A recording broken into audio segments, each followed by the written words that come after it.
పార్వతీపురం మన్యం జిల్లా గురుగుబిల్లి మండలం నాగురులో వీధి కుక్కలు రెచ్చిపోతున్నాయి. చర్చి బయట ఆడుకుంటున్న 2 ఏళ్ల చిన్నారి లిఖితపై వీధి కుక్క దాడి చేసి గాయాలు పరిచాయి. తలపై తీవ్ర గాయాలతో చిన్నారిని పార్వతీపురం జిల్లా కేంద్ర ఆసుపత్రి తరలించారు. చర్చిలో తల్లిదండ్రులు ప్రార్థనలో ఉండగా ఈ ఘటన చోటు చేసుకుంది. వీధి కుక్కలను నియంత్రించేలా చర్యలు చేపట్టాలని స్థానికులు డిమాండ్ చేస్తున్నారు.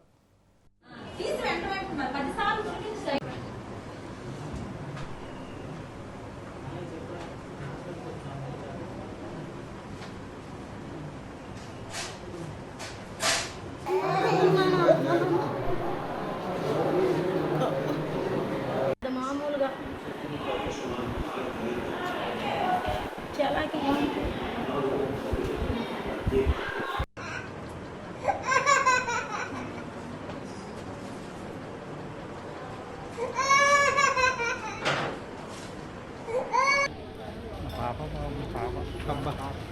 గట్టిగా కరిసింది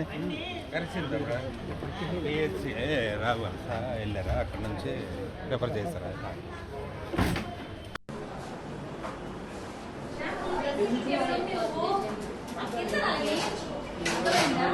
తీసుకు వెంట మరి 10 సార్లు